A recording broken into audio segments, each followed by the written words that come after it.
Hello everyone, and welcome to the Outgroup. We've released this episode publicly, both as a way to announce our new Patreon levels, and as a sort of apology for the recent gap in Mutual Exchange Radio episodes. Thanks for your patience while we sorted things out. Mutual Exchange Radio will be back at the end of this month, and you'll be hearing from me, Alex McHugh, as I step in to host for the next few months here. In the meantime, we hope you enjoyed this episode of The Outgroup, our roundtable current events podcast that's usually only available to our supporters on Patreon. If this preview isn't enough to convince you, please check out the recently upgraded support tiers over at www.patreon.com/c4ss.org. That's patreon.com/c4ssdotorg. We've added a new zine and up to 5 books for high-level sponsors, so if you've been trying to fill out your left libertarian library, please consider becoming a supporter today. And of course, you'll also get access to all future and past episodes of The Outgroup. In this episode, which was recorded on August 1st, I'm joined by Logan Marie Glitterbaum, Evan Pierce, and Joel Williamson. Logan is a regular on The Outgroup, and we had some technical difficulties, so she didn't get to really do an introduction, but I'm sure most of you know her. She's the host of Green Market Agorist and has been on a lot of our past Outgroup episodes. But I'll go ahead and let Joel and Evan introduce themselves. My name is Joel Williamson. You might know me from Non-Servium Media. I do the Non-Servium podcast on a monthly basis, and I also host the On Roger with Center for a Stateless Society. Hey, I'm Evan. I'm an editor at C4SS. And yeah, I'm happy to be here. This is my first podcast appearance, so I'm a little nervous. Yeah, I was going to say, this is your first time on the show, right, Evan? Sure is, yeah, on any podcast, I guess. Awesome. And we're also talking about having Evan on MER soon, so hope we'll be able to follow this up with some more podcast appearances. So one thing I want to let you all know is at the end of this episode, we're going to be playing a game with the random ideology generator. So we're going to be pretending to be generated ideologies and see how well we can pass a sort of political Turing test for all the different niches out there. So look out for that at the end. But we wanted to start with something, fun and powerful and interesting, which is Lil Nas X's follow-up to the Montero video called Industry Baby. Perfect. So yeah, Lil Nas X has come out and taken the internet by storm yet again. And holy shit, I was not expecting that. He teased it with his response to, the Montero controversy. Had a little, intro video of him in a court case being judged and shit. And then, not long after when that music video dropped, that's all I heard about all that day, pretty much. What did y'all think? Holy shit. I guess we all had different perspectives, but really just were kind of admiring the radical message of it all and came to the conclusion that the experience wasn't an argument for prison abolition, it was a dance party for those who support it. And the importance of dance parties within culture. Taking a break from the trauma and the drama, just to sort of celebrate the ways in which we've moved forward as far as cultural conversations go and how abolition is something that's on the table, a legitimate thing to consider, and just how that's a wonderful thing. Yeah.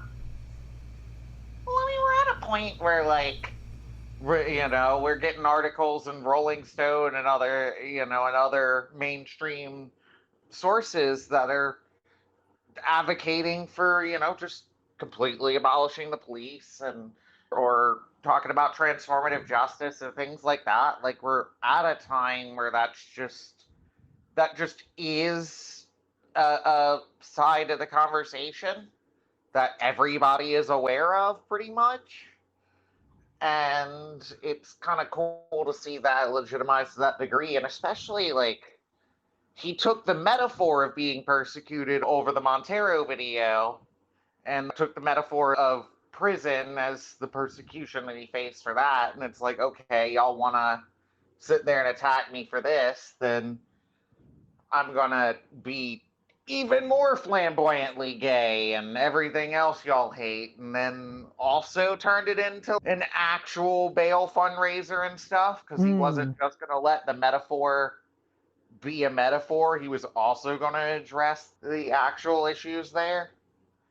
And honestly, I think the coolest thing was that he partnered it with a fundraiser for a national bail fund. Like, he didn't just That's talk. badass. I didn't know that. Yeah, he didn't just talk about that or talk about these issues and highlight them. He actually gave people a small yet effective solution that they could engage in.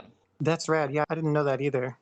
I think the you mentioned flamboyant. And I think it's a good word, especially like the evocative imagery of the prison on fire at the end of the video there. I think that's really like, yeah, some inspiring imagery there. And like, yeah, extends that metaphor there to the prisons, flames to the fire to the prisons. And yeah.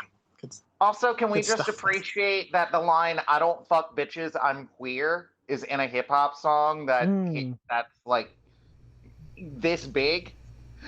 That's fucking that's insurrectionary in my opinion. Like, and he did the limp wrist and everything when he said that line, just like completely just leaning into it and subverting it, and I love it.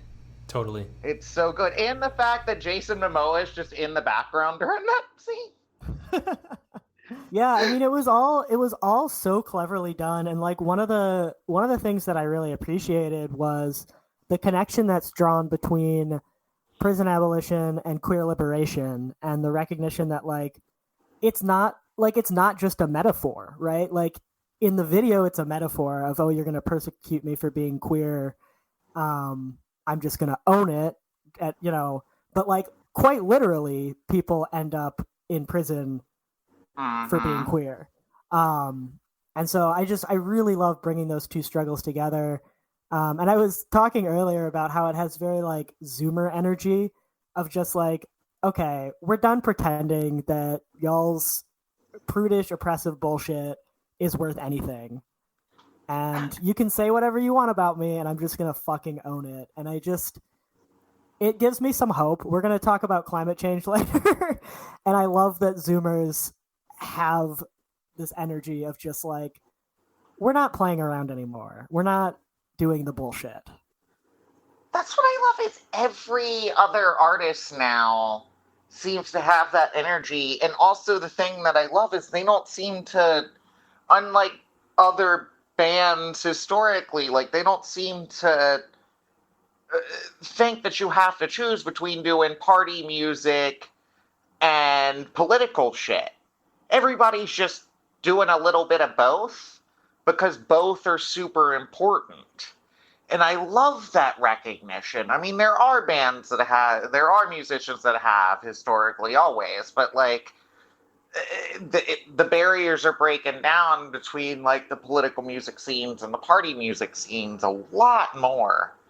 And it's so much fun to see like that radical of a political message coming from an artist who also like makes songs about Thanos and, just all kinds of fun shit. Like just making meme videos and and just having fun. Because we're not engaging in these politics to always be serious and always think about this shit. We're engaging in these politics because it's survival for a lot of people. Yeah. And people don't always want to focus on having to survive. Well, and part of survival, right, is being able to have fun and being able to enjoy your life. And bread and roses. Well, I said earlier, bread and roses and dancers. I'm going to change it to bread and roses and go-go boys. Let's do it. Also, subverting the prison gay tropes and just leaning into it. I mean, come on. A just full-on nude shower dance scene? Yeah. Beautiful. Well, and I love how how much he owned not only the queerness, but like what it's like to be an incarcerated person. Like that sort of representation does not happen. And I was blown away to see a prison scene that actually looked like a prison scene, you know? Yeah. Like, other than the pink uniforms and just the kind of the over exaggerated, like, queerness of it, but still, like, yeah. No, that was very much real. Like, I was surprised how realistic it was in that sense. And also, can we just talk about what did y'all think of the choice of the guest feature of Jack Harlow? I don't really know Jack Harlow, I will admit. Same.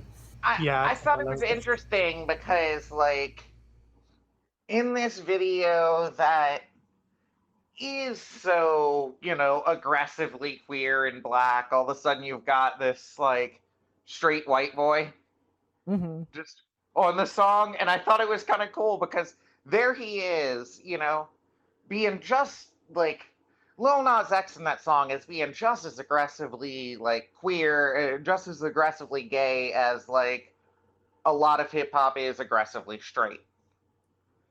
But seeing that Jack Harlow's still doing his thing and not threatened by Lil Nas X at all, like, he can still just do the same shit he's always done, and it kind of shows that it's not a threat. Right. To that side of hip hop, and I like that in a way. Like, it's subtle, but it's good. That's true. That's a great point.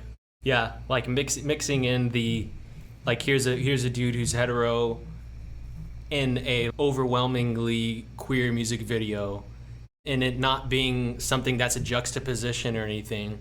It's just fitting alongside this display of sexuality. Yeah, like, he's still able to do it. He's still able to express his sexuality fully and in his own way, and they're both able to do that side by side and not feel threatened by each other. Yeah, I like the imagery of the material being an ally of, like, he smuggled him, like, the tool he used to, like, kind of break out of there. That was in the Book of Montero. Yeah. Well, I was gonna say, like, that, Evan, you're exactly right. Like, there's this whole, it's not just that he's there and he's not threatened. He's an ally, and, like, to me, it kind of said something about, like, if you're gonna be more than an ally, if you're gonna be an accomplice, right? That's the goal. Yeah, and literally. That puts you in prison with, with the people that you're working with. Like, there is more risk to being an accomplice, and I like that they showed that he was inside too, Yeah. Also, like, the fact that Lil Nas's captor, the one guard, was also jerking off to the Montero video and stuff, so it's showing that even the people that are persecuting him are secretly, like, fucking into it to some degree. Which, there's his guard jerking off while sending him to prison over it. I heard, this might be too much of a rabbit hole, but I heard Peter Thiel has, like, a homophobic elitist position on his queerness, where he's like, no, I'm one of the good gays, like, these, like, other people are uncultured and uncivilized, but I'm basically straight. Like, oh god, is he trying to be like old school Milo, just less flamboyant? Well, Milo like, is I'm one of the good gays, but everyone else is just. Although Milo had that weird thing of also, like, preaching like he's one of the good gays, but then admitting that he's one of the bad gays. Well, isn't he a part of conversion therapy now? Oh, like, nowadays he's not. He's an ex-gay, so he's not gay apparently. Well, he had really weird, like, race fetish shit going on too. It's just God. Like, ugh. His poor husband. I don't know, or sorry, living roommate, I guess now. Yeah, well, are they still living together? Secretly, yeah, no, they're roommates, and oh my god, of course. They just, who still fuck, I'm sure, but we don't talk about that in public, because that might ruin his career or something. It's just Milo trying to get a second wave of his career. Publicity stunts. Or a third or fourth wave. Where's he at now? I don't remember. It's an ocean. Run out of It's an waves. ocean. Right. Also, to jump back to Industry Baby, did y'all see the uncensored version? No. Yes. Go watch it. Don't spoil it for anyone, since there's people in the chat who haven't watched it, and if anybody's listening on podcast, or go watch the uncensored version. It's so good. Just dicks everywhere. I thought you had to download Tor for that. No, it's right there on YouTube. Lil Nas X put it up there. It's still on YouTube too. You can go watch just it. dicks everywhere. Even Jack Harlow's dick's out. Like, go check it out. It's great. I feel like we made some assumptions on behalf of our listeners of like, you want to see some dicks? I mean, the fact is he did blow up the internet when he released that uncensored video, and oh, it's so good. It's so good. Everybody go watch it. You'll laugh your ass off.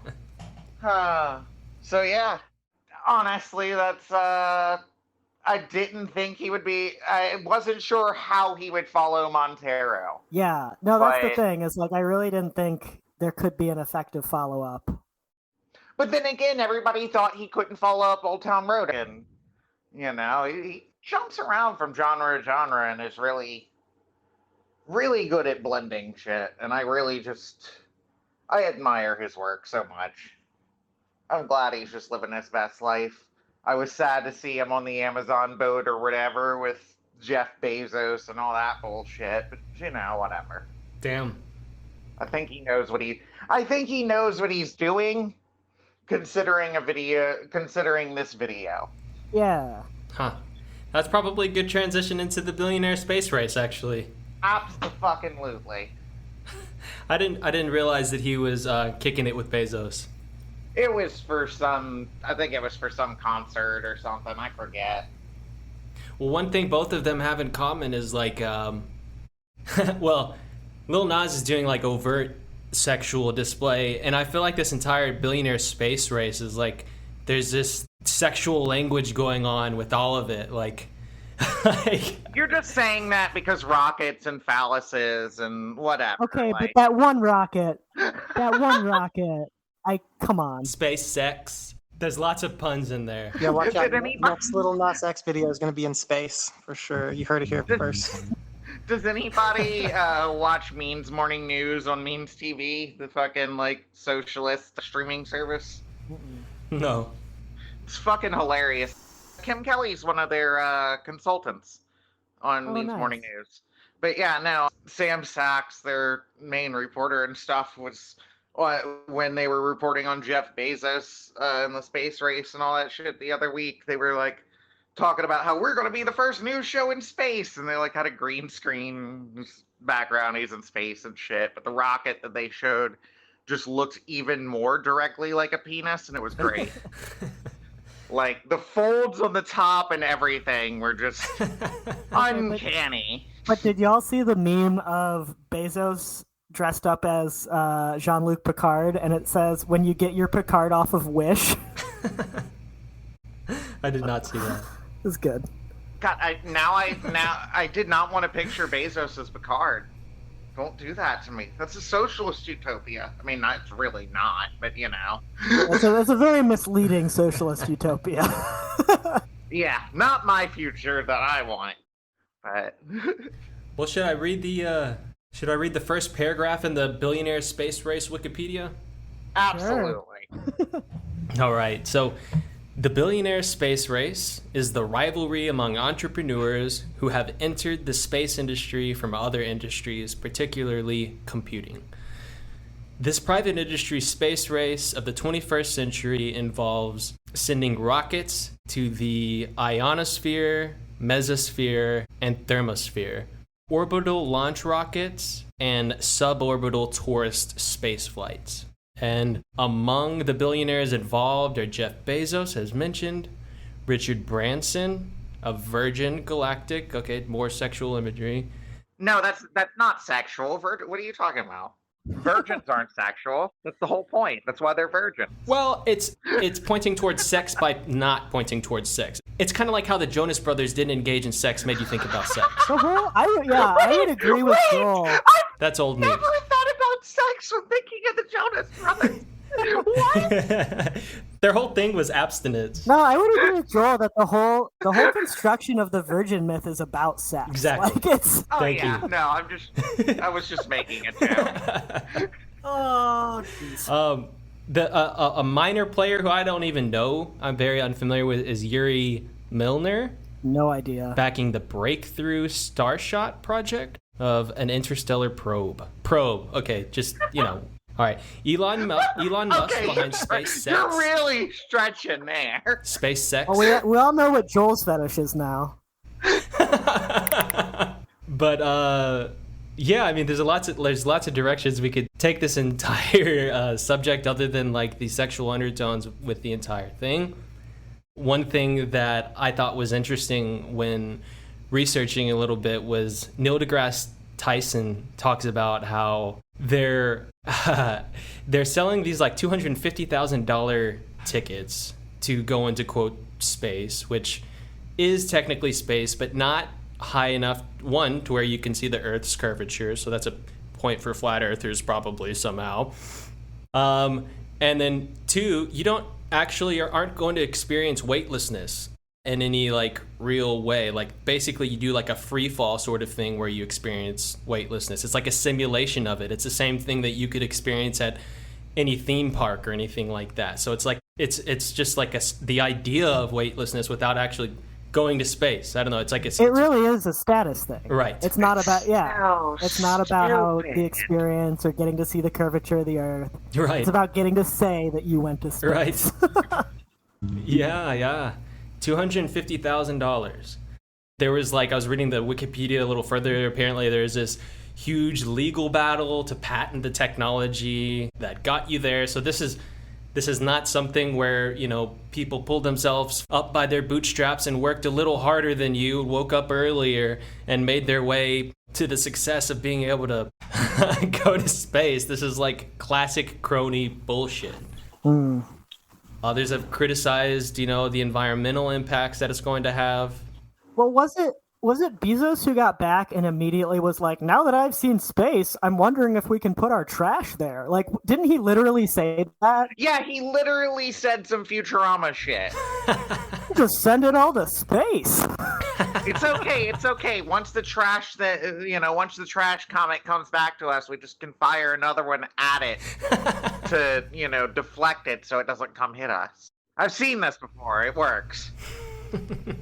Elon Musk, his long plan is to get to Mars, not just to do commercial, superficial space flights.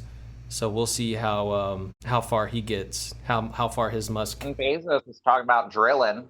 Yeah, I hate this because there is so much opportunity to like use the resources in space in a way that would absolutely help us, and to develop this technology in a way that would help us deal with climate change and shit like that. Like, I'm not actually entirely against the idea of mining asteroids and things like that. It's just, I don't trust them to do it responsibly. Mm-hmm. So it's just, it sucks because, like, half the solutions that they suggest, for all the solutions they suggest for climate change, it's like, yes, there's some element of truth to that they will help, but they're using it as an excuse to just continue their behavior, which is hurting us, and the solutions that they're offering are never enough by any means.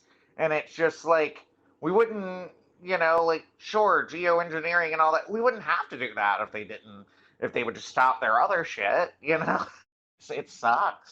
Yeah, they're creating a problem and then selling us the shitty solution to it, and that's half the time our only damn option. And if the billionaires die in space, it's not like you get rid of the problem of billionaires. No. I mean, hoping for their deaths is not going to do much to, spread wealth, I suppose. I mean, but see, the thing is they're not the ones who build the rocket. So we just have to, wink, wink, nudge, nudge. Let's talk to some of the workers and see what happens. Well, I heard about a Nobody really says they petty... have to come back. Nobody has even says they have to get as far as they want to go. Well, it is. Dude, the rocket itself has to come back because that's part of the tech that they're working on. But I did see this really petty and wonderful thing.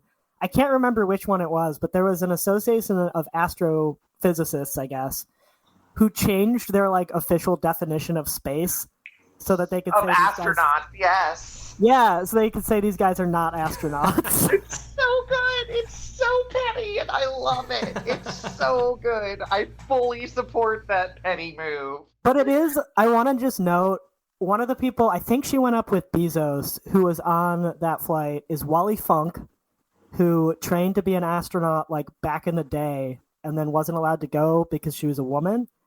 And so like, I don't know. I'm happy that she got to go. We can pretend for her that she was in space. Oh, I'm sure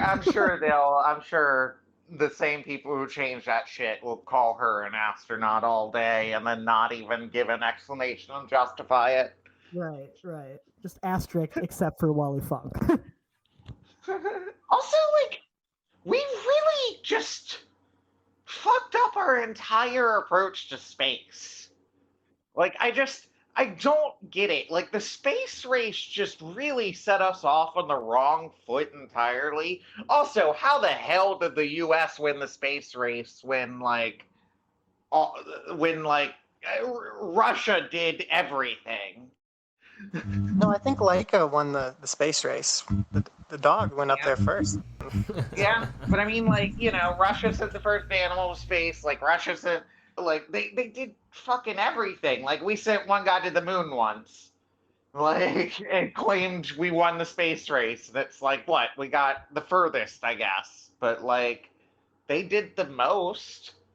And also had the coolest name. Like, cosmonauts is, like, way cooler than astronauts. I mean, this is the only time you'll hear me simping for the USSR, but their space programs seem pretty cool. Has anyone seen or taken a glance into vulgar libertarians' take on the whole thing? Is it like, oh god, it's like wow, just the wonders of the free market, look at them go? Or oh yeah, they love it. Probably, yeah. they love it.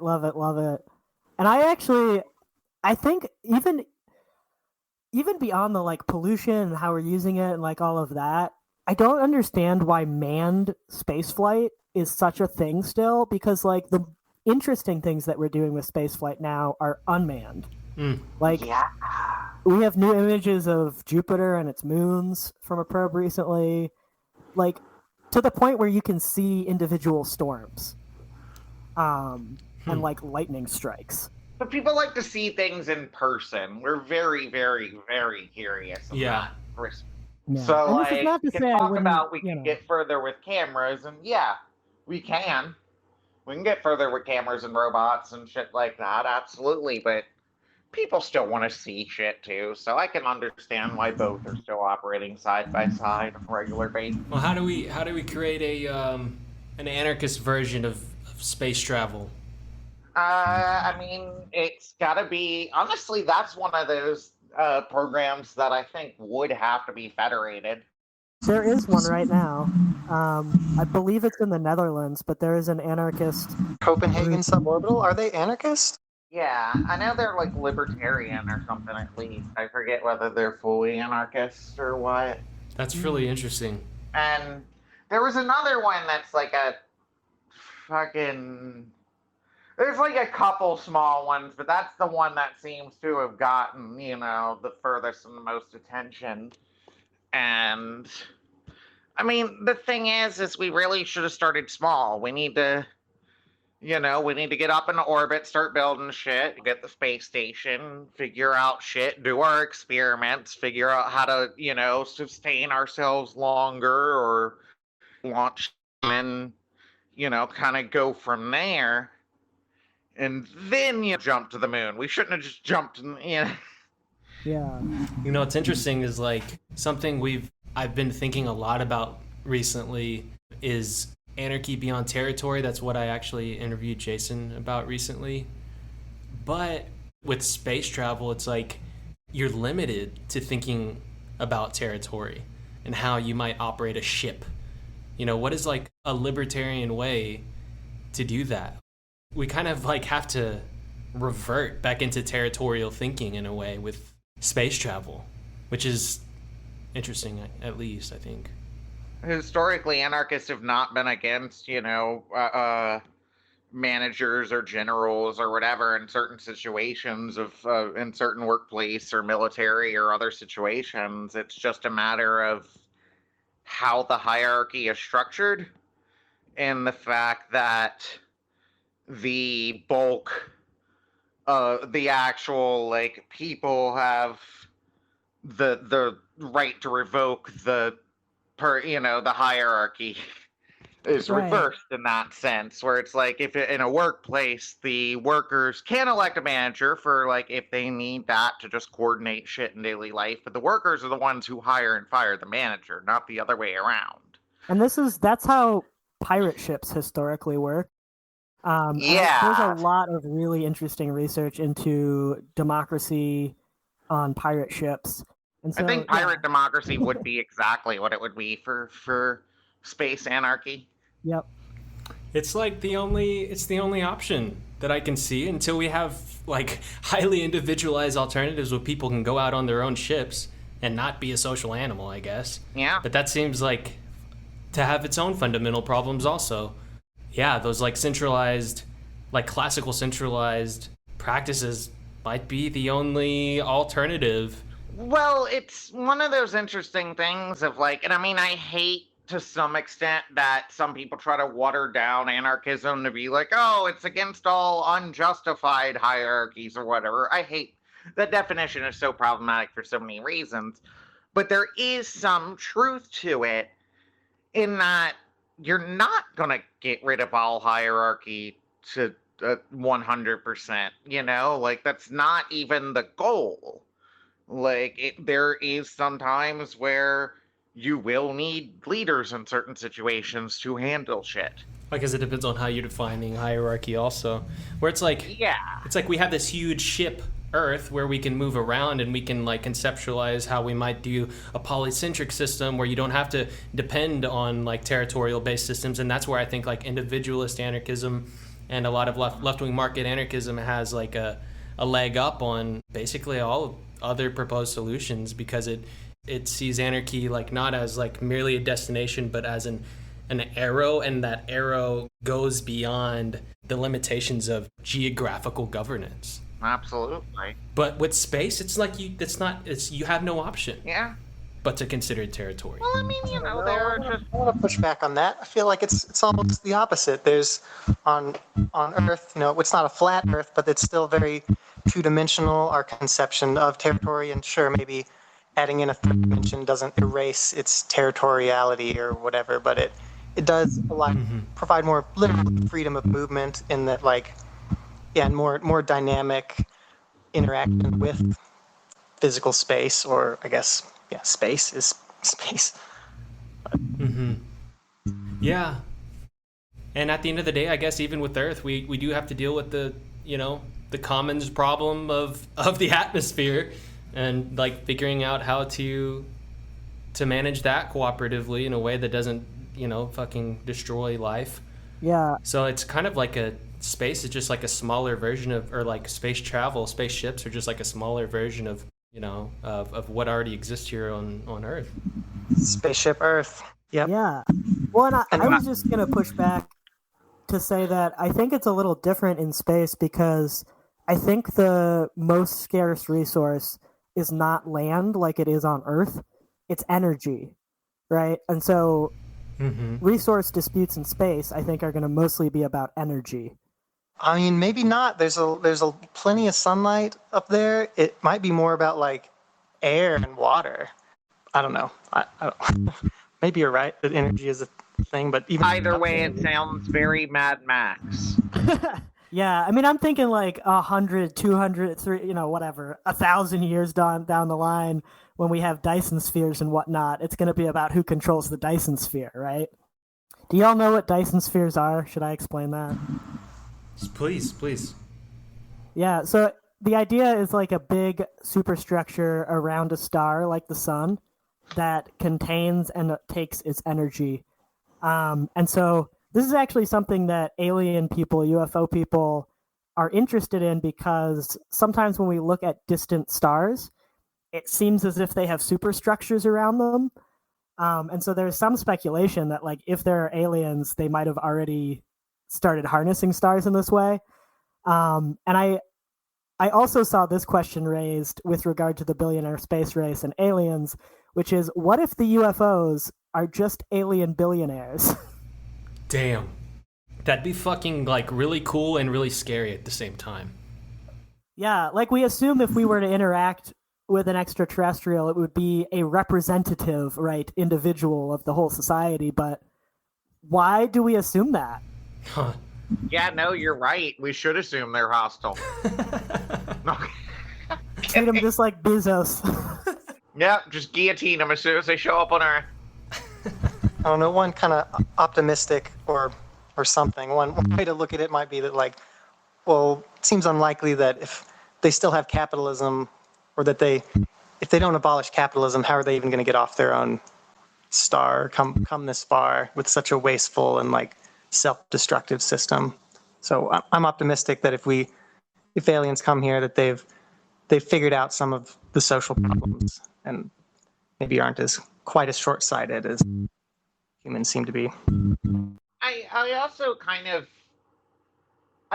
reject that idea to a certain extent, because I think, like, Futurama is a good thought experiment in that, where, like, technology can progress in ways that, inevitably, like, technology will progress, and humanity or whatever species doesn't necessarily have to get any morally better.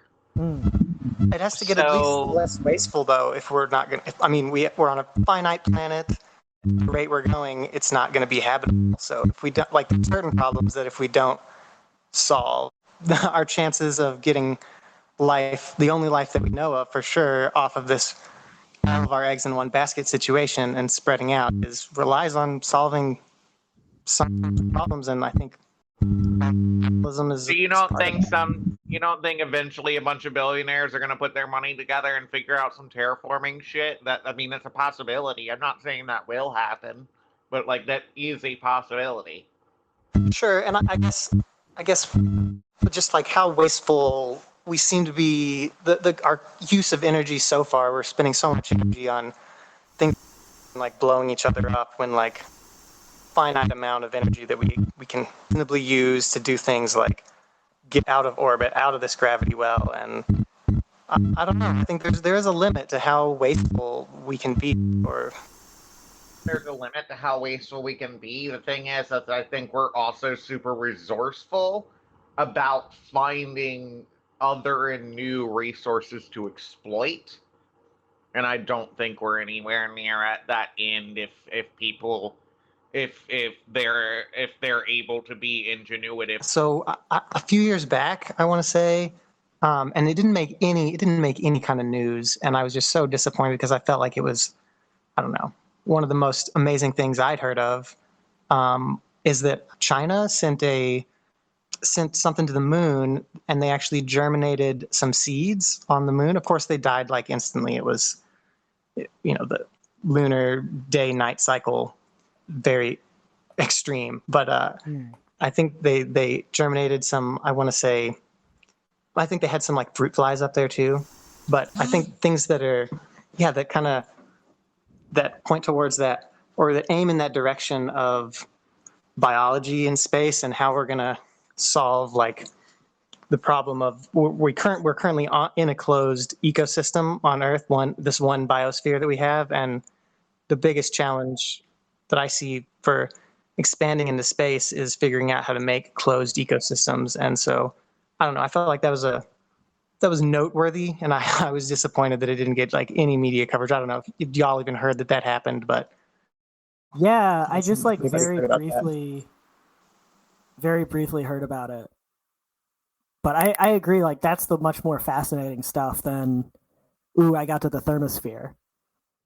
Yeah, exactly. The first seed sprouted on another world. That seems like a milestone, more so than the first fucking car launched into space or some bullshit like that. I mean, And it reminds me a little bit. One of my favorite movies growing up was Titan AE, and like the whole idea of that movie is like Earth explodes, and there's a ship with all the genetic codes of like every seed. And yeah, I just like it because they make it very clear like this is the most valuable resource in the universe. Word. Yeah, I need to rewatch that. I think I was too young to catch that aspect of it.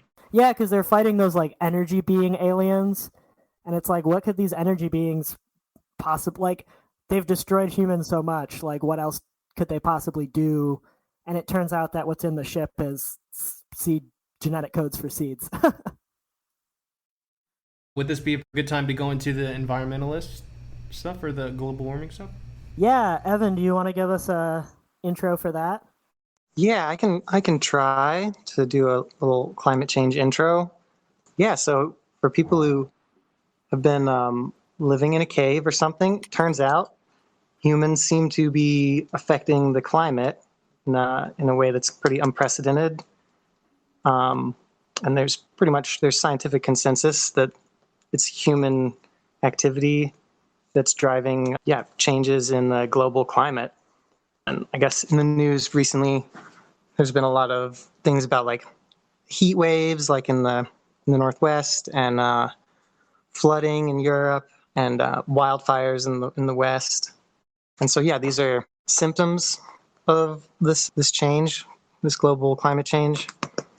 And yeah, I'm not really sure where to go into that, but I think it is a good segue from like the space thing, and that we have this one planet, and all of our eggs are in this one basket, and we're trying to light the basket on fire as best we can. It seems like so. When I grew up, I was not raised in a family that took climate change seriously. So I cannot say that I've always believed in it because I was a kid and didn't know any better. But when I started believing it, when I started like actually to like start to understand some of the science behind it and become convinced by it, it still wasn't real to me until honestly it didn't become like something that caused me anxiety, at least until the recent freeze that happened in Texas. Like, I saw supply chains fail. You know, we froze our ass off here. Never experienced that before. And just to see this like heat wave in Portland and everywhere, it's coming home. I don't know if y'all have this sort of like cognitive dissonance thing where you tend to like abstract problems, you know, like as a form of self-protection or something, but oh yeah. the abstraction became real for me. And now I feel like if we're not prioritizing that, then what the fuck are we doing? And I don't know how to make it better. That shit became real to me in 2005 when I went through Katrina. And, I mean, at the time, I didn't actually realize that was connected to climate change. It was in the aftermath of that, and as we were recollecting, that I learned about the connections between, like, the increased intensity of hurricanes and climate change. And the fact that, so many of my friends and family lost everything because climate change made the storm, climate change meant that storm was way worse than it would have been. And it's just like, that's when I started to piece it together, I think. But what a fucked up way to have to piece those things together. Well, before that, I mean, I just want to add that I have been feeling very similar recently. And for me, it was very much the fires, and the fact that, like, we now have smoke haze days sometimes on the East Coast because there's so much wildfire out west that it goes all the way across the U.S., and that really just drove it home for me. And then also the fact that, like, all of this summer, it thunderstorms every day in Philly, which like didn't used to be the case. And there was also recent extreme flooding in Central Europe where like bridges that have stood since the Middle Ages are being washed away. And that to me was just kind of a like, it clicked. Like, okay, this bridge has been there for 1,000 years, and that river has not flooded it. This is different. Yeah, and just to reiterate on like the personal aspect of it, I'm out in the mountain west right now, and yeah, I look out the window, and where I can normally see mountains, I can't. It's so smoky when I go outside, and it smells like smoke, and I have to like limit my time outside these days, and it's rough. I mean, fires are a natural part, or quote unquote natural part of ecosystems, but I mean the drought in the West this year is pretty unprecedented, and the fires are terrible. And yeah, There's this person named John P. Clark who I wasn't super familiar with until I started working with Scott Crow.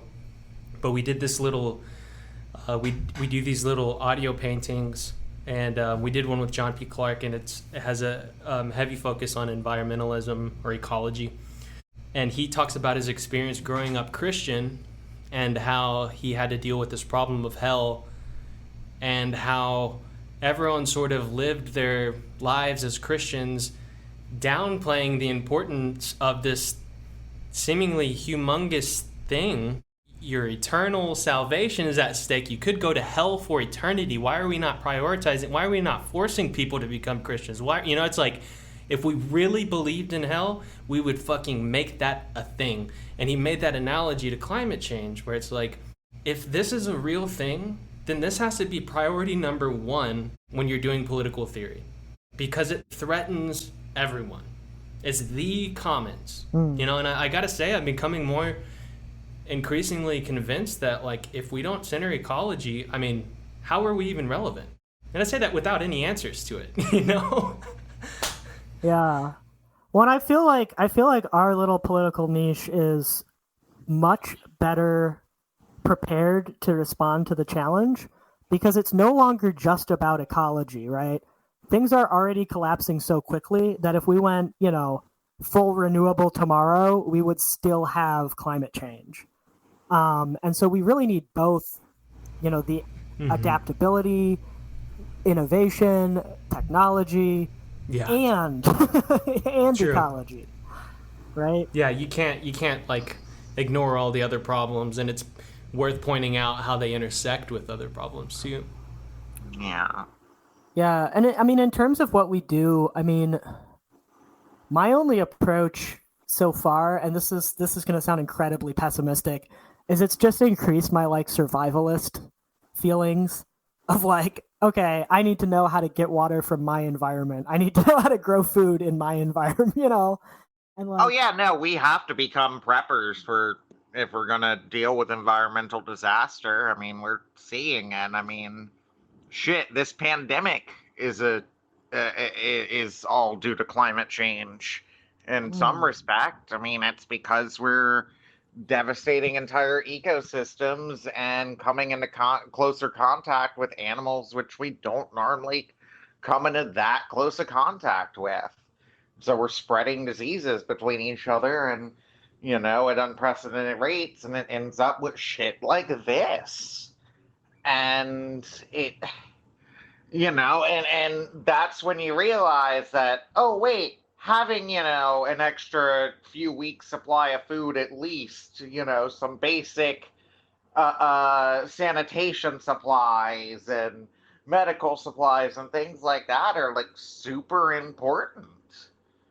And when there was the gas supply and stuff, and people were worried about the water supply possibly dwindling as well because of that, like there was the clean water supply, like there was a whole bunch of people talking about, like, okay, yeah, where do you get clean water? How do you get clean water and filter it? Like things like that. And that's What's kind of scary in a way is, like, once people start to really internalize the problem, like once people start to believe that they have like a moral obligation to stop the things that are causing the damage, what is that going to look like?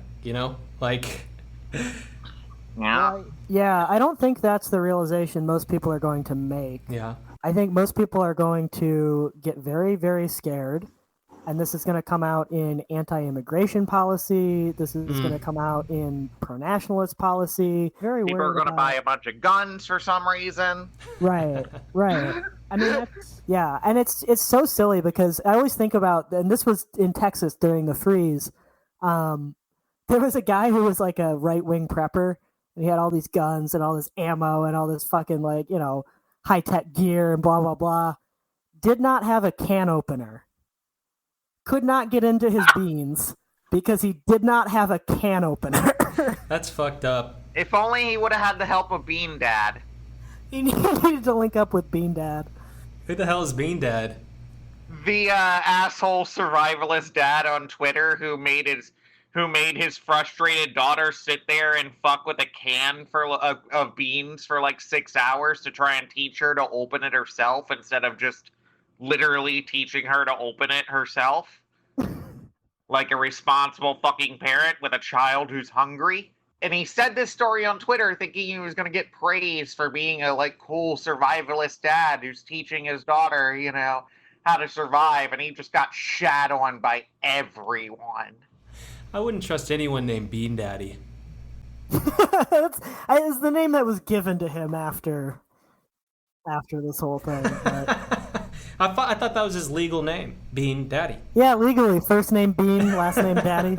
Man, I've been there though, needing to open a can and not have a can opener, and I'm sure the prepper dude's like one of his tactical knives would have done the trick. It might have dulled the blade a little bit, but you know, you got to do what you got to do to get those beans out, man.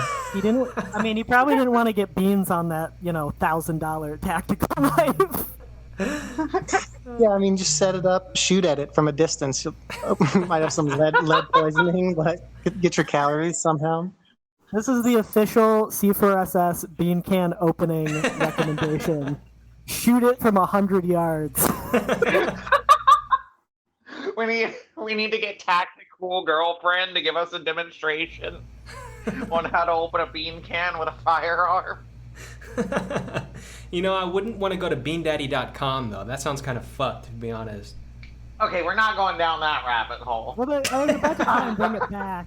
The cool thing is that if climate change kills us all, no one has to go to never have to worry about beandaddy.com again. But on the pandemic note, one of the things that has me just so afraid is that the permafrost is melting in Siberia. And there are microorganisms in there that are millions of years old. We have no idea what they do, how they'll spread, whether or not they'll be infectious to humans. And yeah, that's going to be really fun to watch those continue to come back out of the permafrost over the next 10 years. Yeah, that is scary. One of the things that I've been doing during the pandemic and stuff is just... since I've been sitting in the house a lot more and, you know, been a lot more just focused on my day-to-day life instead of going out and doing other things and getting involved in bigger projects. I just focused on, you know, as part of my prepping, like on where I'm getting my food. And just started buying from just started going to the farmer's market because we have like several in town.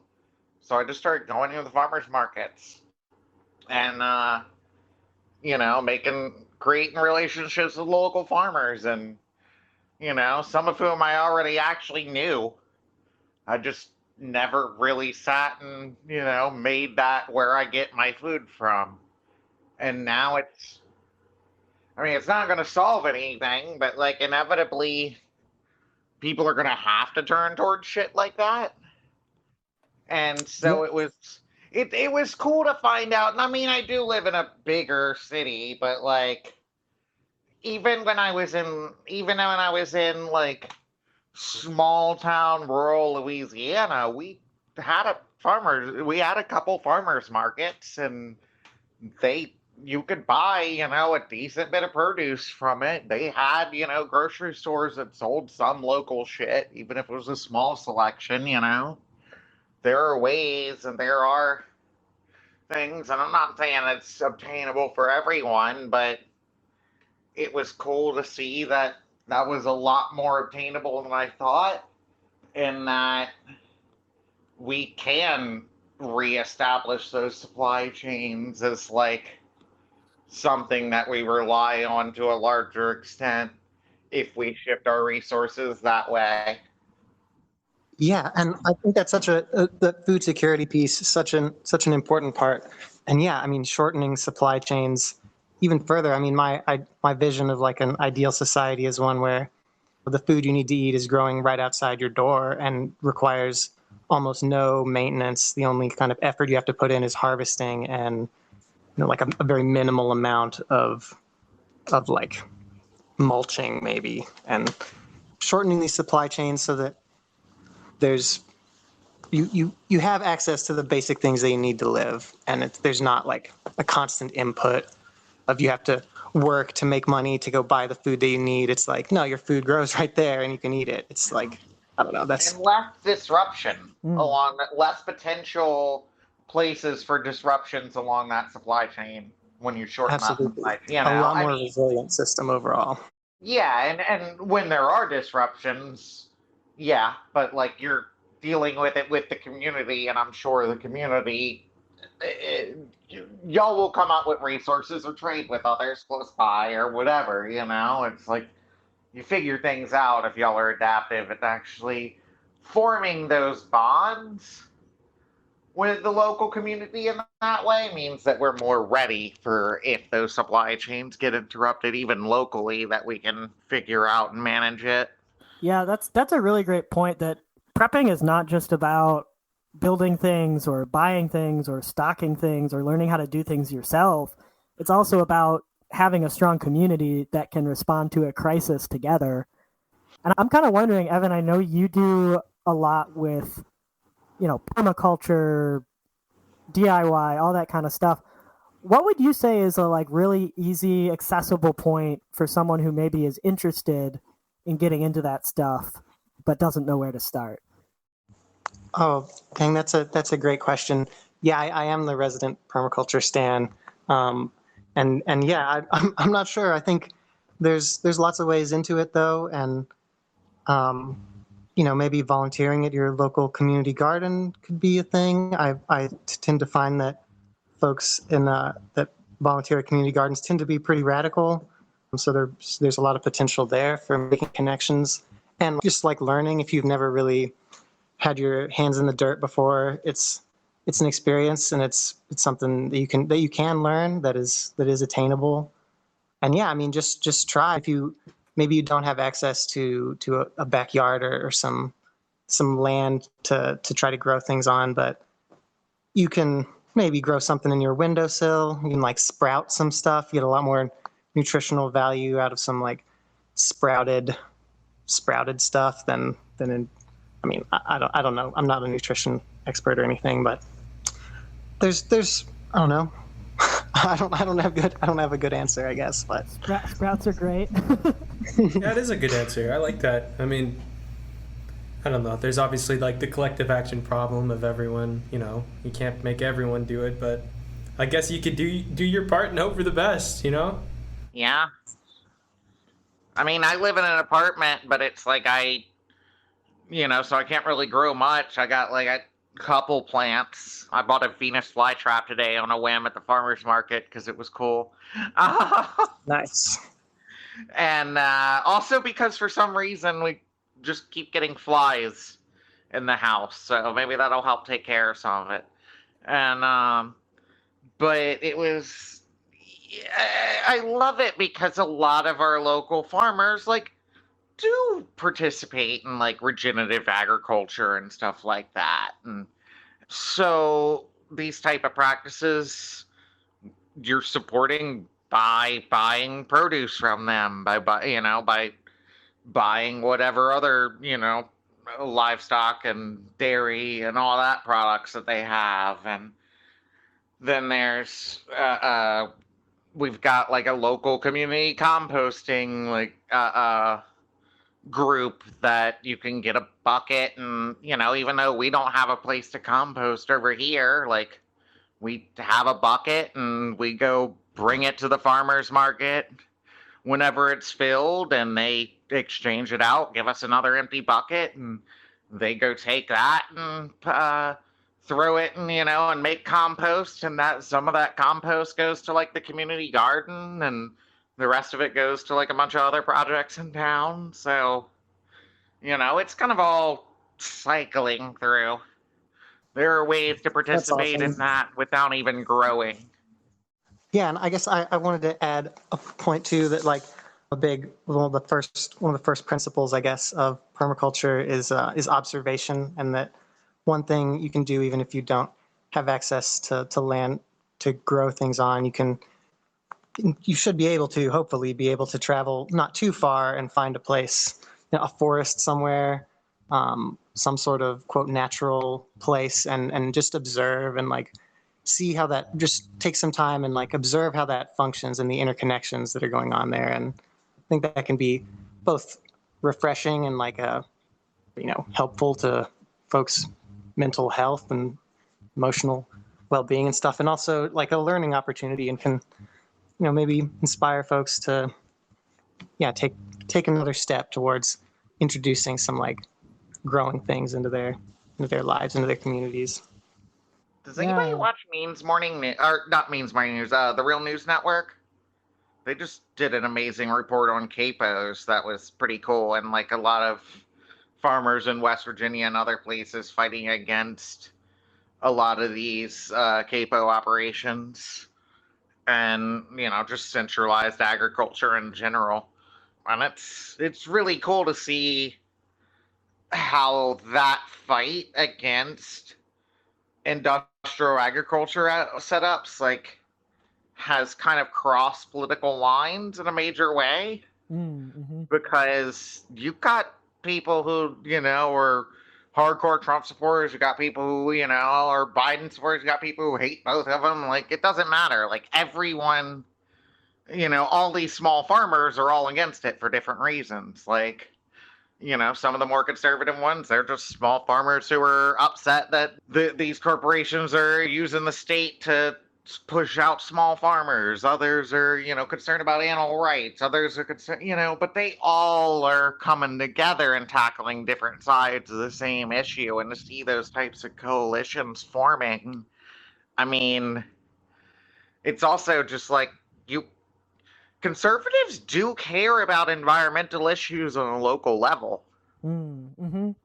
That's the other thing, is even the ones that don't believe in like human caused climate change, a lot of times still believe in like pollution and things that they can directly see. Right. Yeah. And experience. I used to canvass for an environmental group. And it was very interesting. We did one with water pollution here in Pennsylvania, and all the conservative farmers were on board with it, because they were like, "Yeah, like we can physically see the water is polluted. It is affecting our crops." Absolutely, and some of those same people will believe that climate change that human-caused climate change is a complete and total myth. And but at the end of the day, like, I kind of realize that there's still a way to reach out to even those people. You just have to reach them on a local level. Right. Exactly. And you have to reach them on issues that aren't as abstract when it comes to environmentalism. You need issues that are immediate, and you can get those people in. And honestly, we don't have the time to fuck around, so like, yes, we can argue with them about climate change, but like, let's get them on the things that they're already on board with. Because a number of them have environmental issues they care about. And if we just get everyone to focus on, the shit that they care about within that, and each do our little part, like, maybe we can get somewhere. Coming from someone who has experience with like conservative family, I think that's entirely true. I have a funny, like, related anecdote. I had some family who recently moved out to the country, and they live on a non-paved road out there. And I was talking to one of them about how they might go about managing this commons that is a road, because it would be awesome if it were paved and there was a way for them to like get out there that was just a lot safer and a lot easier for everyone. And I was like, y'all should look into like Eleanor Ostrom's work governing the commons. It could help. they're like, that sounds like a bunch of bullshit. Anyways, what we did was we took a grassroots effort and cooperatively came together and figured out through price signals how we might manage this thing. It turns out that they went door to door and were like, hey, we're thinking about paving a road here. We calculated how much this would cost based on how far you are in. Like, you would need to throw in this amount. And so they were already doing anarchy, and I was over here trying to preach the gospel. Oh my God. They're over here doing Ostromite shit. You know what I mean? Yeah, no, I mean, that's the thing. Bo of the Fifth Column, bring him up again. Like, he talks about how rural politics tends to be fairly leftist, conservative on a lot of social issues, but he's like, where are you more likely to hear, the sentence, I gotta swing down by the co-op real quick before I drop my son off at the union meeting. And he's like, yeah, like, you're way more likely to hear that in some rural ass town than a lot of cities even. I think it really also speaks to the naturalness. And I do not want to get into it like a naturalistic fallacy, but I think it is helpful for us to remember that, like, mutualist ways of engaging with each other are very naturally human. And we don't necessarily need to convince people to do it, we just need to recognize and support the places they're already doing it. That's true. Where my aunt is in Mississippi, there's not a damn chain. There's the Walmart and shit, but like nobody really shops there. Everybody shops at the local grocery store, which sells mostly produce from local farmers, and they don't even have plastic bags. They have paper bags. None of that's from some ideological hippie shit. Right. All of that's just because it's practical and supports their community. Mm-hmm. And they believe in that. And so it's just like, if you don't package it with the leftist cultural aesthetic, they're into it. It's literally a culture war thing. It's not an idea. It's not the actual, like, political issues that we're fighting about half the time. We're on the same page. It's these cultural ways of talking about the issues that end up being the thing that divides us. Speaking of how we define ourselves, are we ready to play this game? Hell yeah. Yeah, I'm down. This was a big draw for me, even coming out of my introverted cave and getting on a podcast, is to play this game. Should I explain the way it works real quick? Yeah, why don't you explain, Joel, what we're doing? So there's this website that is a political generator. It's a random ideology political generator, and it will put 2 to 3 words together that normally wouldn't go together to make up a certain political ideology. And so when I was explaining how this works in the group the other day, I was saying if you push a button, it may give you anarcho-Presbyterian primitivist, for example, which is like a funny thing to consider what that might be. And so to gamify this website, what I was thinking is we could rotate turns being the ideologue. You push the generator, and you have to make everyone else say what your ideology is without saying the words that you've been given. So if I were given anarcho-Presbyterian primitivist, I couldn't use any of those words, but I could say, I believe in abolishing the state, I'm a version of Calvinist, as well as I don't believe in technology, and further articulating sort of creatively what that silly ideology might be. And sounds kind of Amish a little bit. Yeah. So, I guess since we've been going for so long, we can just kind of maybe just have a shot each at explain what our ideology is, and maybe not totally gamify it, but just for fun, see what happens. Yeah, let's each try it once, and then if we want to play in the future, we can totally do that. Okay, so I'm gonna push the timer. I'm gonna give myself 2 minutes, okay? Okay. All right. Okay. All right, so I believe in the gospel. I believe this is there's 3 words. I believe in the gospel of Jesus Christ. But I am someone who believes this as a sort of as like a fundamentalist, one of the older versions of this religion. And I also think that this older version of this religion necessarily means that we need to abolish private property. And Catholic socialist?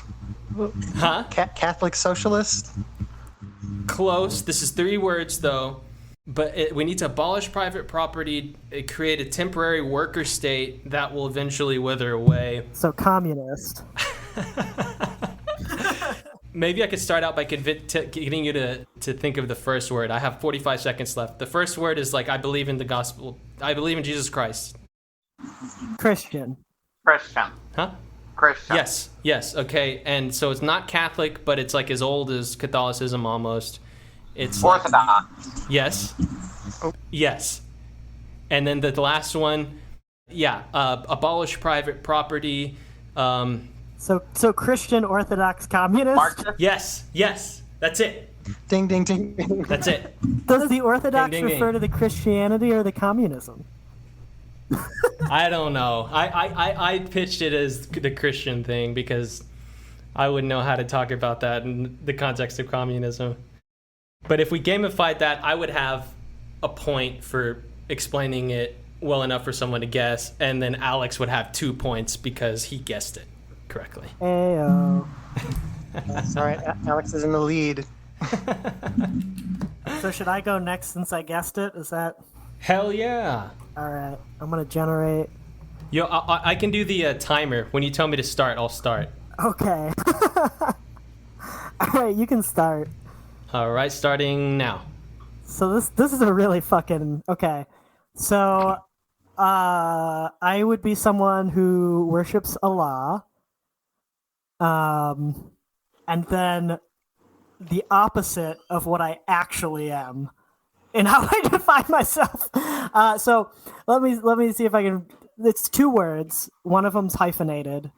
The first word refers to a religion, and then the second word is an oppositional stance to ideologies that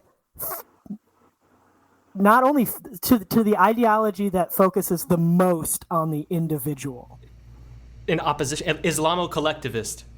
No, so it uses the name for the very pro-individual ideology. Islamic anti-individualist? Very close. Islamist anti-individualist? The first part's right, and it's anti-something else. Oh, I'm sorry, I'm not supposed to say it. It's It's okay, we're learning. the opposite of what's another ideology that's known for its individuality? Islamist anti-egoist? Yeah, that's it. Wow. That is awesome. So was that within time, Joel? Oh yeah, 1 minute and 25 seconds. Ayo. Badass. All right, I'm gonna roll the dice here. Okay, here we go. You can time me. Starting now. Okay, so yeah, my character follows the Pope, Catholic. and yep, and believes in social upheaval that's not just gradual. Catholic revolutionist. Close, yeah, that's the word. It just slightly Catholic different. revolutionary. Yep, and then the third word is very focused on not looking backwards, but very forward looking. Progressive. Catholic revolutionary futurist. Oh yeah. Holy Whoa. That was amazing. So the space Pope, y'all. shit. I gotta be honest, like, so I know some of the words that they use on this generator. Okay, so I have a little bit of an upper hand. Like, I knew futurist might be in there. I have to say, I I can't entirely say that doesn't describe some of my philosophy. I love when you hit him and you're like, maybe. Well, should we, even though I got it right, should we give Logan a swing and see how we feel after that? Yeah, I mean, a resident Catholic revolutionary futurist should definitely get a swing. Yeah. All right. I guess start the timer and let me know. Ready, go. All right, so fuck Stalin, but I do believe the Pope should install communism as long as there's no race mixing. What? Leninist Bolshevik? Close. Fuck Lenin too. I mean, really. Marxist Bolshevik. No, I'm not quite to the route of like aliens and dolphins, but it's a few steps back. Posadist? You know? No, a few steps backwards from that. Like a step backwards from Posadism. Maoists? No. What Posadism was an offshoot of. Trotskyite. Yeah. Yeah. So, Trotskyite. Catholic so, Trotskyite. but I'm a very white specific supremacist, right? type of... Not necessarily a white supremacist. Is it 3 words? I mean, 3 words? I'm into... Definitely into... I don't want ethnic mixing, but... Separatist. Trotskyite separatist. Catholic. No. So the first... So Is it 3, ethno-nationalist? So 2 words. The whole ideology is 2 words. Okay. You got my religious views, Right. and then the second part is the hyphenated ideology of my Catholic nationalist? form of my form Catholic? of, well, we already guessed it, Trotskyism. Catholic So. ethno-Trotskyism. Yes. Holy shit. A minute and 59 seconds. Wow. That was amazing. That was wild. I'm glad that my knowledge of Posadism has come in useful for once. I was 1 second away from making like an ice pick joke if you didn't get it from the Posada shit. But I wasn't trying to be too obvious. What was it again? What was the answer? Catholic ethno-Trotskyist. That is fantastic. Ethno-Trotsky. I mean, it's not, but... Well, we will play more in the future. Look out for that on future Outgroup episodes. And for now, thank you, Logan, Joel, and Evan for joining me today. And thanks, everyone, for listening. Look out at the end of the month for a new episode of Mutual Exchange Radio in the classic interview format. And special thanks to our roundtable guests today and everyone who makes this show possible, including our sponsors at the $15 level and above. So big thanks to Danny O'Brien, Acnerals, David Colborn, Derek W., Humanisphere, and James Tuttle.